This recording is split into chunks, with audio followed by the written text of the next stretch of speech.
മുഹമ്മദ് അഖ്ലാഖ് മുതൽ ഇപ്പോഴും തുടർന്നുകൊണ്ടിരിക്കുന്ന ബീഫ് കൊലപാതകങ്ങൾ, നിങ്ങൾ അരക്ഷിതരാണെന്ന് ഉത്തരേന്ത്യൻ മുസ്ലിങ്ങളോട് പറയാതെ പറഞ്ഞുകൊണ്ടിരിക്കുന്ന തുടർന്നുകൊണ്ടിരിക്കുന്ന കൊലപാതകങ്ങൾ, അവസാനമായി ലോക മുസ്ലിങ്ങളുടെ കൂടെ പെരുന്നാൾ പുടവയെടുത്ത് ആഘോഷത്തിനിറങ്ങിയ ജുനൈദ് എന്ന ചെറുപ്പക്കാരൻ 19 വയസ്സുകാരനെ നിഷ്ഠൂരമായി വധിച്ച സംഭവം.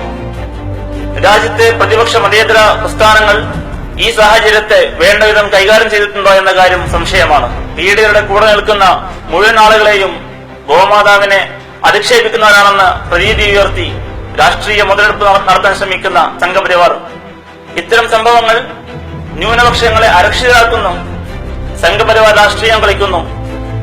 ഈ സാഹചര്യത്തിൽ ഇന്ത്യൻ യൂണിയൻ മുസ്ലിം ലീഗ് നേതാക്കൾ നടത്തിയ ഇടപെടൽ ശ്ലാഘനീയമാണ്. ഈ അവസരത്തിൽ കൊല്ലപ്പെട്ട ഹരിയാനയിലെ ജുനൈദിന്റെ സഹോദരൻ ഹിഷാം, ജുനൈദിന്റെ സുഹൃത്ത് മുഹമ്മദ് അസറുദ്ദീൻ എന്നിവരുമായി റേഡിയോ സ്റ്റേഷൻ നടത്തിയ അഭിമുഖത്തിലേക്ക് ഏവർക്കും സ്വാഗതം.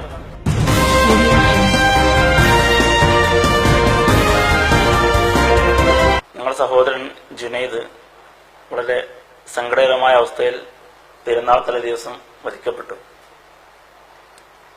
ഈ സംഭവത്തെക്കുറിച്ച് രാജ്യത്തെ ഭരണപക്ഷമടക്കമുള്ള ദേശീയ നേതൃത്വങ്ങളും ഒരുപക്ഷെ ഹരിയാനയിലെ സംസ്ഥാന നേതൃത്വങ്ങളും തന്നെ പറയുന്നതും അല്ലെങ്കിൽ അവർ പറയാൻ ശ്രമിക്കുന്നതും ഇതൊരു സാധാരണ സംഭവം മാത്രമാണെന്നാണ്.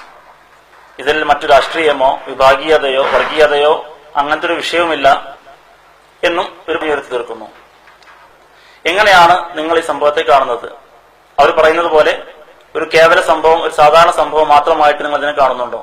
तो हम ये पूछना चाहूंगे कि वो मर्डर जो हुआ है ना, तो क्या वो अपने मजहब के नाम पे हुआ है या पर जैसे कि वो लोग कह रहे हैं, मतलब जैसे हर जगह पे हो रहा है वैसे हुआ है? कैसा लगता है आपको? देखिए, उन लोगों ने तो शुरू में इस चीज की कोशिश की थी कि एक आम मर्डर की तरह हम चीज को टेलीकास्ट कर लिया जाए।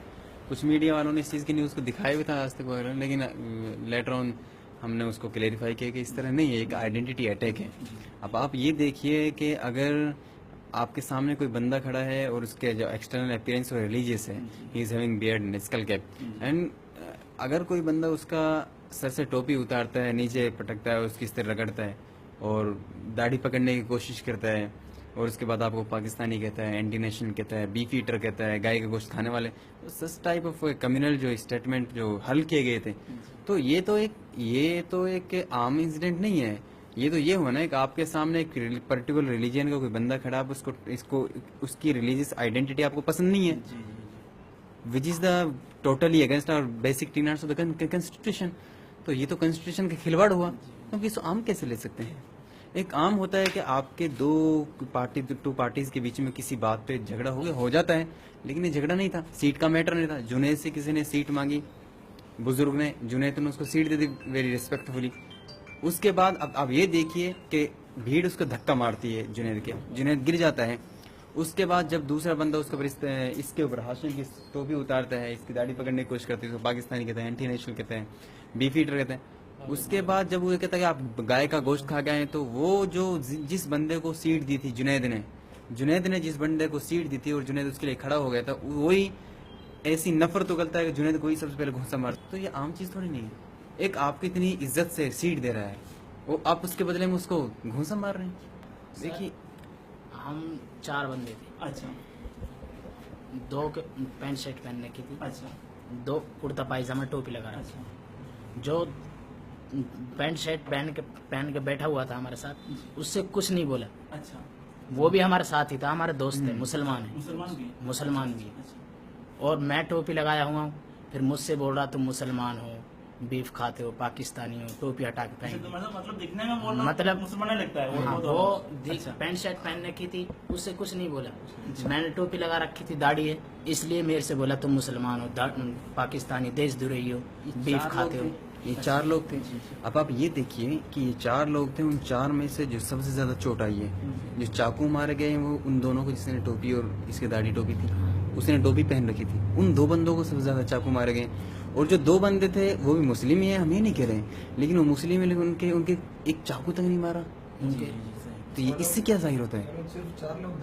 ये लोग चार लोग थे। ये लोग 4 लोग थे। तीन मेरे से वो तो 15 to 20 मेंबर्स थे, वो तो लोग थे। अच्छा, वो सब लोग अचानक घुस गए क्या ट्रेन में? हाँ, ट्रेन में उन्होंने बोर्ड किया था ओखला रेलवे स्टेशन से। अच्छा, ओखला से ये वो लोग? जी, जी। अच्छा, और 2-3 स्टॉप से चल गया था। जी जी, ओखला से वो। नहीं, ओखला से चढ़े थे सारे। अच्छा, ओखला से चढ़े थे। ओखला से चले। यहाँ तक तुगलकाबाद रेलवे स्टेशन उनको घूंसों से लात से मारा ओनली। अच्छा, और उसके बाद जब बल्लभगढ़ रेलवे स्टेशन आ गए तो इनको उतरने नहीं दिया। इन्होंने किस तरह फोन कर दिया अपने भाई को, आप आ जाइए हमें लेने के लिए। इनके भाई आए तो उसको भी अंदर खींच लिया। तो उसके बाद जब बल्लभगढ़ से ट्रेन चली, उसके बाद चाकू वगैरह मारना शुरू किया। 8 मिनट का रास्ता, 8 मिनट में आप ऐसा करते तो आप एक बंदे को वही तो बल्लभगढ़ रेलवे स्टेशन से वहां तक का सिर्फ 8 या 10 मिनट का सफर है। अब 8-10 मिनट में एक बंदे को चाकू से इतना गोद देते हो कि उसकी ऑन द स्पॉट डेथ हो जाती है। लेकिन वहाँ ഇതുമായി ബന്ധപ്പെട്ട് ഹിഷാം പറയുന്നത് ആ സംഭവത്തിന്റെ സാഹചര്യങ്ങളും പശ്ചാത്തലങ്ങളും കാണുമ്പോൾ ഇത് കൃത്യമായ ഒരു അജണ്ടയുടെ ഭാഗമായിരുന്നു എന്ന് നമുക്ക് മനസ്സിലാക്കാൻ സാധിക്കും. ഇവരുടെ കൂടെ 4 പേരാണ് യാത്രയിലുണ്ടായിരുന്നത്. അതിൽ 2 പേർ കുർത്ത പൈജാമ തൊപ്പി ധരിച്ച ആളുകളും 2 പേർ പാന്റ് ഷർട്ട് ധരിച്ച ആളുകളുമായിരുന്നു. ഇവരുടെ വേഷം കണ്ട് താടിയും തൊപ്പിയും കണ്ട് അസ്വസ്ഥരായിട്ടുള്ള ആളുകൾ നീ മുസ്ലിമാണ്, ബീഫ് കഴിക്കുന്നവനാണ്, പാകിസ്ഥാൻ ചാരനാണെന്ന് ആക്രമിച്ചുകൊണ്ടാണ് അവർ ആക്രമിക്കുന്നത്. അവിടെ സൂചിപ്പിച്ചിട്ടുണ്ടായിരുന്ന ചെറിയ സംഭവം സീറ്റ് തർക്കമെന്നാണ്. സീറ്റ് ചോദിക്കുകയും അതേസമയം സഹോദരൻ ജുനൈദ് അവർക്ക് സീറ്റ് നീങ്ങി കൊടുക്കുകയും ചെയ്തിട്ടുണ്ട്. എന്നിട്ടും തുടർന്ന് ഈ സാഹചര്യത്തിൽ അവരെ അകാരണമായി മർദ്ദിക്കുകയായിരുന്നു. അതുകൊണ്ട് തന്നെ ഈ സാഹചര്യത്തിൽ നമുക്ക് മനസ്സിലാക്കാൻ സാധിക്കുന്നത് ഇത് ഒരു സാധാരണ സംഭവമല്ല. സാധാരണ സംഭവമായിരുന്നെങ്കിൽ അവിടെ ഈ ആക്രോശങ്ങൾ അസ്ഥാനത്തായിരുന്നു. മാത്രവുമല്ല, ഇവരുടെ കൂടെയുണ്ടായിരുന്ന സാധാരണ വേഷം ധരിച്ചിരുന്ന യാത്രക്കാരെ ഇവർ ഒന്നും ചെയ്തിട്ടുള്ളതാണ്. അതുകൊണ്ട് ഇവരുടെ ഈ ഒരു സംസാരം ഇത് സാധാരണ സംഭവമാണ്. സംസാരത്തിനപ്പുറത്തേക്ക് ഹരിയാനയിലെ പോലീസ് അധികൃതരും ആ തരത്തിലേക്ക് കേസ് ഒതുക്കി തീർക്കാൻ ശ്രമമാണ് നടന്നുകൊണ്ടിരിക്കുന്നത്. ഇതിനെ ഏത് വിധേനയും ഏതറ്റം വരെയും പോകാൻ ജുനൈദിന്റെ മാതാപിതാക്കളടക്കം ഞങ്ങൾ തയ്യാർ. ജുനൈദിന് നീതി ലഭിക്കുന്നതുവരെ. യഥാർത്ഥത്തിൽ ഈ സംഭവം നടന്നിട്ടുള്ളത് ഒരു പബ്ലിക് ട്രെയിനിൽ വെച്ചാണ്. അപ്പൊ ഈ സമയത്ത് ഇവിടെ ആക്രമിക്കുകയും ആക്രമിക്കപ്പെടുകയും ചെയ്യുന്ന 2 വിഭാഗം. ഇവർക്ക് പുറമേയുള്ള പൊതുജനങ്ങളുണ്ട് അവിടെ, മറ്റുള്ള യാത്രക്കാർ. അവരുടെ പ്രതികരണം എങ്ങനെയായിരുന്നു ഈ സംഭവത്തോട്? അവർ നിങ്ങളെ രക്ഷിക്കാൻ ശ്രമിച്ചിട്ടുണ്ടായിരുന്നു? എന്തായിരുന്നു അവരുടെ പ്രതികരണങ്ങൾ? 4 लोग हैं और वो लोग भी है, उसके अलावा कोई लोग नहीं था वहाँ पे? हाँ, पूरे डब्बा भरा हुआ फुल था। अच्छा, वो लोग मतलब भुगता हूँ। ऐसे ऐसे कुछ ना वो जब वो बोल रहे थे ना बीफ खाते हैं, मुसलमान है, देशद्रोही, तो सब बोल रहे थे मुसलमान है मारो, ये सब बोल रहे थे, सब मार रहे थे सब। अच्छा, इनके अलावा जो लोग थे वो लोग हाँ, भी कह रहे थे? वो लोग भी मारे। The whole coach. अच्छा, अब इसका मतलब तो यही हुआ ना, हम मुसलमान हैं, जी जी जी जी। हम दाढ़ी रखते हैं, टोपी ओढ़ते हैं। छोड़िए इसका मतलब मतलब तो मुस्लिम यही में तो हुआ। इस तरह कानून को कोई भी हाथ नहीं ले सकता। जी जी अभी साहब उस दिन स्टेटमेंट दे रहे थे, आप गांधी जी बनने की कोशिश कर रहे थे वहाँ। इधर उस लड़के को झारखंड में एक शख्स को इसी चीज की मारा जा रहा था ऑन द सेम टाइम। चलिए, क्या अभी जो है हम आज उसी टाइम नहीं, मैं गुजरात पढ़ता हूँ, अच्छा तो दिल्ली से, अभी हाँ अच्छा। दिल्ली से हमारी ट्रेन होती है, अच्छा। 2 दिन का सफर होता है ट्रेन। तो ट्रेन में हमसे छिड़वाने के लिए, यानी कि कुछ ये बोले, गैर मुस्लिम बैठ जाते हैं, फिर बातें चालू करते हैं, ये बीफ खाते हैं मुसलमान, ये टोपी लगाते हैं मुसलमान, तो हम कुछ चुप खामोशी से बैठे रहते हैं। अगर हम कुछ बोलेंगे तो फिर वो हाथ उठाएंगे। तो लड़ा होगा। हाँ, इसलिए हम खामोशी से सफर तय करते हैं। യഥാർത്ഥത്തിൽ ട്രെയിനിലെ മറ്റു ജനങ്ങളുടെ നിലപാട് ഏറ്റവും കൂടുതൽ പ്രയാസപ്പെടുന്നതും നമ്മളെ ഭയപ്പെടുത്തുന്നതുമായിരുന്നു. ഇവർ ആക്രമിക്കുന്ന ഒരു മുസ്ലിമിനെയാണ്, ബീഫ് കഴിക്കുന്നവനെയാണ് എന്നറിഞ്ഞപ്പോൾ പൊതുജനങ്ങളും ഇവരുടെ കൂടെ കൂടിയിട്ട് മുസ്ലിമാണ്, അവനെ വിട്ടേക്കരുത്, ആക്രമിക്കൂ അവനെ, കൊന്നുകളയൂ അവനെ എന്ന് ആക്രോശിച്ചുകൊണ്ട് ജനങ്ങളും ഇവർക്ക് മാനസികമായിട്ടുള്ള പിന്തുണ നൽകിയെന്നാണ് ഹിഷാം പറയുന്നത്. अभी इस मामले में जैसे कि हम लोगों का मतलब और स्टूडेंट्स मूवमेंट है, तो हमारे तरफ से किस तरह से रद्द अमल चाहते हैं आप? ഈ ഒരു സംഭവത്തിന് ശേഷം ഇന്ത്യയിലെ രാഷ്ട്രീയ മതേതര പ്രസ്ഥാനങ്ങൾ, മത സംഘടനകൾ, ഇവരിൽ നിന്നെല്ലാം ഏതു തരത്തിലുള്ള ഒരു പ്രതികരണമാണ്, ഇടപെടലുകളാണ് നിങ്ങൾ പ്രതീക്ഷിക്കുന്നത്? आपसे एक बस आपके हमसे नहीं, मतलब जैसे कि हम लोग हमारा सच टाइप ऑफ मूवमेंट है जिस जी, इस जी, तरीके जी। जो भी इस तरह के मूवमेंट्स चल रहे हैं उनसे एक ही है कि आप जो एक हमारे गैर मुस्लिम ब्रदर्स हैं जी और दूसरी कम्युनिटीज के हम उनको साथ लें। जी अगर हम उनको कॉन्फिडेंस मिलेंगे, हम एक हमारा इस तरह ग्रुप बनेगा, सारे लोग मिलजुल के रहेंगे, क्योंकि इन जो कम्युनल फोर्सेज हैं इनको सिर्फ मोहब्बत से लड़ाई की जा सकती है। हम इनसे अगर वैसे लड़ेंगे तो गोपालगढ़ में मेवात के अंदर एक काम हुआ था, पुलिस स्टेशन के अंदर से उनको हथियार सप्लाई किए गए थे, मस्जिद के अंदर मस्जिद के अंदर लोगों को गोलियां मार दी गई थी। तो इनसे हमें एक पूरा इस तरह का ग्रुप बनाना पड़ेगा और इस तरह के इश्यूज पर हमें आपस में डिस्कशन करनी पड़ेगी एक कॉन्स्टिट्यूशन के दायरे के अंदर। ഈ ഒരു സാഹചര്യത്തിൽ ഇഷാം നമ്മോട് പറയുന്നത്, നമ്മളെല്ലാവരും തന്നെ മുസ്ലിം അമുസ്ലിം വിഭാഗീയത കാണിക്കാതെ മറ്റു മതസ്ഥരോടുള്ള സഹോദര്യ പെരുമാറ്റമാണ്. ഇപ്പോൾ ഇന്ത്യ ഭരിച്ചുകൊണ്ടിരിക്കുന്ന സർക്കാരും നിലവിലെ രാഷ്ട്രീയ സാഹചര്യങ്ങളും ഉത്തരേന്ത്യൻ മുസ്ലിങ്ങളുടെ ഇപ്പോൾ അനുഭവിച്ചുകൊണ്ടിരിക്കുന്ന പീഡിതാവസ്ഥക്ക് കാരണമായി താങ്കൾ കരുതുന്നുണ്ടോ? लेकिन अभी जो है ये मोदी सरकार के जब वो हुकूमत पे आए ना, तो उसके बाद मतलब कुछ बदला है कि नहीं, आपको कैसे लगता है? देखिए मैं अपनी प्रैक्टिकल लाइफ की एग्जांपल बता, मेरे फ्रेंड था अच्छा जब मैं पॉलिटेक्निक पढ़ता था, वो खुद पंडित था, अच्छा और जब कोई मेरे ऊपर इस तरह के कमेंट पास करता था, सच टाइप ऑफ कम्युनल अच्छा। स्टेटमेंट्स, तो वो मेरी सपोर्ट करता था अच्छा। कि आप इससे ऐसा क्यों कह रहे हैं, आप इनकी तारीख पढ़ी उठाकर, मुझे कितना देश के लिए काम किया, कितनी अभी- कुर्बानी अभी दी या पहले पहले पहले अच्छा 2011 से 2014 तक अच्छा 3 सालों मेरे साथ पढ़ा। दिल्ली में ही?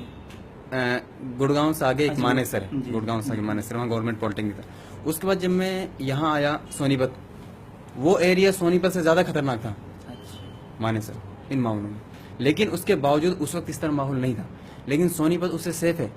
लेकिन गवर्नमेंट आने के गवर्नमेंट बदलने के बाद वहाँ इस तरह के माहौल हो, उस लड़के ने मेरी सपोर्ट करना तक छोड़ दी, वो मुझे कट्टर कहने लग गया, जो कि मेरा फ्रेंड जो मेरे साथ बैठ के खाता था, तो मैंने तो अपने दोस्त को खोया है।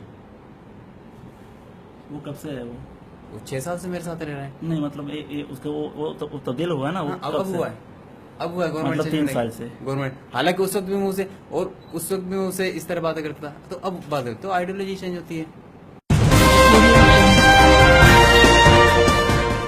തീർച്ചയായിട്ടും പുതിയ രാഷ്ട്രീയ സാഹചര്യങ്ങളും മാറി വന്നിട്ടുള്ള പുതിയ സർക്കാരും ഈ ഒരു സാഹചര്യത്തിന്, മുസ്ലിങ്ങളുടെ ഈ ഒരു സാഹചര്യത്തിന് കാരണമായിട്ടുണ്ടെന്നാണ് ഹിഷാം പറയുന്നത്. അദ്ദേഹത്തിന്റെ അനുഭവം തന്നെ അദ്ദേഹം പറയുന്നു. 3-4 വർഷങ്ങൾക്ക് മുമ്പ് വരെ അദ്ദേഹത്തിനുണ്ടായിരുന്ന അമുസ്ലിം സുഹൃത്ത് പലപ്പോഴും ഉത്തരേന്ത്യയിൽ ഉണ്ടായിരുന്ന ഇത്തരം പ്രകോപിപ്പിക്കുന്ന പരാമർശങ്ങൾ വരുമ്പോൾ അതിനെതിരെ പക്വമായ സമീപനം സ്വീകരിക്കുവാനും അവരോട് മാന്യമായി പെരുമാറുകയും തദ്വാര പ്രശ്നങ്ങൾ ഇല്ലാതിരിക്കുവാനും വേണ്ടി അദ്ദേഹത്തെ ഉപദേശിച്ചിരുന്ന അദ്ദേഹത്തിന്റെ അമുസ്ലിം സുഹൃത്ത് ഇക്കാലയളവിൽ വർഗീയവാദികളുടെയും മുസ്ലിം വിരോധികളുടെയും കൂടെ കൂടുകയും ഇദ്ദേഹത്തിനെതിരെ പോലും സംസാരിക്കുന്ന ഒരു സമീപനം സ്വീകരിച്ചിട്ടുണ്ട്. ഈ ഒരു രീതി ഏറെക്കുറെ ഉത്തരേന്ത്യയിൽ വ്യാപിച്ചുകൊണ്ടിരിക്കുകയാണ് എന്നും ഷാം പറയുന്നു. ഇത് കേവലം ഒരു ജുനൈദിന്റെ മാത്രം വിഷയമല്ല.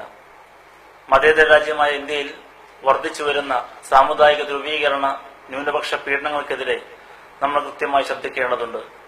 എന്നാൽ അക്രമങ്ങളുടെ അണിയറ പ്രവർത്തകർ ആഗ്രഹിക്കുന്നത് പോലെ അവർക്ക് ശക്തി പകരുന്ന തരത്തിൽ വൈകാരികമായല്ല, മറിച്ച് വിവേകപൂർണമായിരിക്കണം. ഇനിയൊരു ജുനൈദും ഇന്ത്യയിൽ ആവർത്തിക്കാതിരിക്കട്ടെ.